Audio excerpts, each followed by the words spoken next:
Audio విన్న వాళ్ళు ఎవరికైతే అసలు అది కూడా ఆవిడ ఎంత చక్కగా వచ్చి మీడియా ముందు మనం మాట్లాడుకుంటాం కదండి బూతులు, మామూలే అండి బూతులు, మానవుడు మాట్లాడే.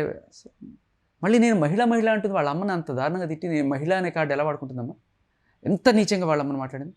కానీ ఈ మధ్య అందరికీ శేఖర్ గారు, నేను ఇది లావణ్య గురించి పక్కన పెడితే ఆ వర్డ్ అనేది చాలా ఈజీ అయిపోయింది. ఆ డి అనే పదం అసలు డి అనేది ఉమా, నేను పోన్లే డీని కూడా క్షమిస్తా, ఎల్కే కూడా క్షమిద్దాం, ఓకే.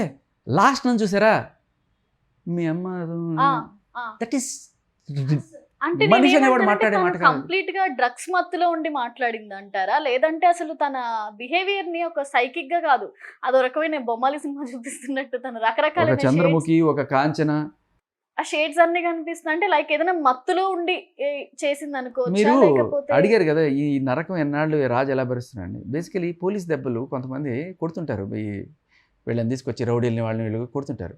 ఫస్ట్ రోజు మాత్రం చాలా గట్టిగా తగులుతాయి, రెండో రోజు వాడికి అలవాటు అయిపోతుంది. పాపం ఆ రోజు షూటింగ్ నుంచి ఇంటికి వెళ్ళడం తను మన టైం అయిపోయింది. కరెక్ట్, రాగానే సుందరం మాస్టర్ మీకు ఇప్పుడు అర్థమైంది ఆ సీను క్లియర్ కట్గా. అది అంటున్నా, చాలామందికి తెలియని విషయం, నాకు తెలిసిన విషయం ఏంటంటే ఈ బీపులు విని ఏదోలే బూతులు మాట్లాడుకుంటున్నారు కాదు. మీరు వింటే క్లియర్ కట్ సిచ్యువేషన్ అర్థమవుతుంది. ఇది నాకు అర్థమైంది కాబట్టే నేను అంతలా రియాక్ట్ అయ్యాను. రాజ్ ఎప్పుడైనా పర్సనల్ గా చెప్పడం జరిగిందా, మీరు సేకరించడమే తప్పితే మీరు వన్స్ ఒకసారి రాజ్ మీద స్టాండ్ తీసుకున్న తర్వాత రాజ్ విషయంలో ఇంకా తనంతట తను ఎప్పుడైనా ఇది శేఖర్ ఇది పరిస్థితిని ఎప్పుడైనా కంప్లీట్ గా చెప్పాడా? చెప్పాడు. ఎలా అంటే he doesn't want to disclose his number. So through friend of friend ఒక కాన్ఫరెన్స్ పెట్టించి ఆ కాన్ఫరెన్స్లో తను మాట్లాడుకుంటూ వచ్చాడు. మీరు చేస్తున్నది చాలా హెల్ప్ అవుతుంది నాకు, లేకపోతే ఎంత ఇమేజ్ డ్యామేజ్ అని తను చెప్పుకొచ్చాడు. That's అంబుల్ of him. బట్ తను చెప్పాడు, చెప్పాల్సిన నేను అడగాల్సినవన్నీ అడిగాను రాజుని, ఇదేంటి అడుగుతూ వస్తూ ఉంటే నాకు చాలా ఇన్ఫర్మేషన్ ఇచ్చాడు. ఈ బసవరాజ్ ఇన్ఫర్మేషన్ అవన్నీ కూడా తనే చెప్పడం జరిగింది, తను కొట్టారని అవన్నీ కూడా. ఇది ఇప్పుడైతే రాజ్ తరుణ్ ఇప్పుడు ప్రస్తుతం ఎక్కడున్నారు అసలు? నాకు తెలిసి he'll be today or tomorrow he'll be here.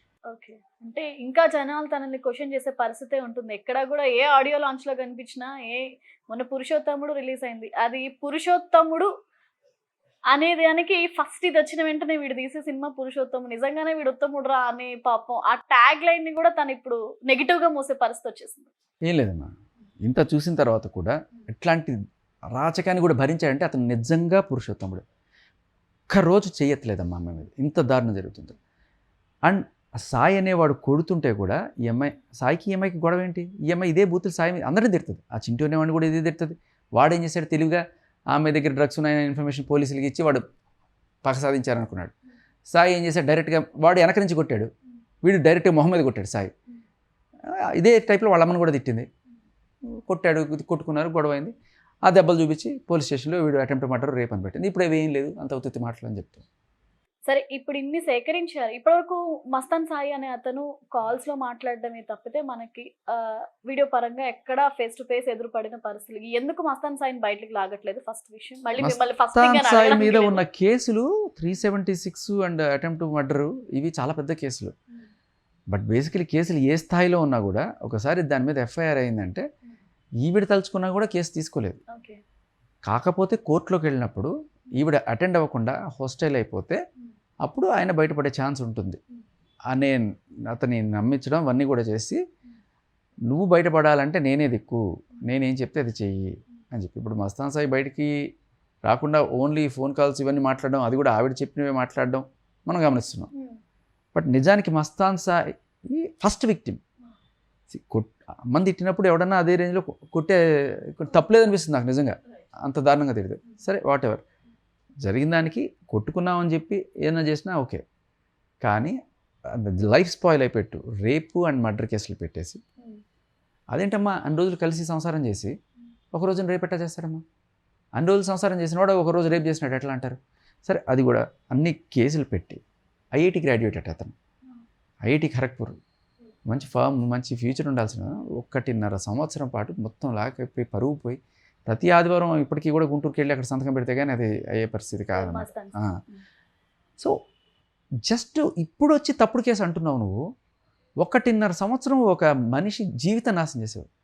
ఇది నిజంగా సిస్టమ్లు, లీగల్ అండ్ ఈ మహిళా కార్డు వాడుకొని మగాడి మీద జరుగుతున్న రేప్ ఇది.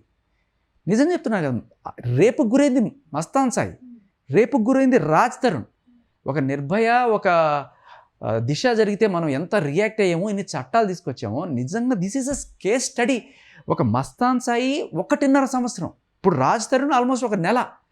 లిటరల్లీ వాళ్ళని రేప్ అంటే సమాజంలో రేపు, వాళ్ళకి పోలీసుల దగ్గర, మీడియా దగ్గర ఇంత ఇమేజ్ నరకం పొందిన ఇది రేప్ కాదా? నిజమైన రేప్ ఇది వాళ్ళకి జరిగింది.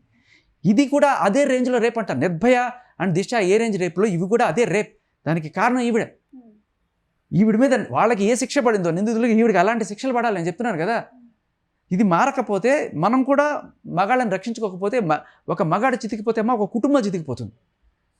వాళ్ళ ఆవిడ, వాళ్ళ పిల్లలు ఎంతమంది ఉంటారు.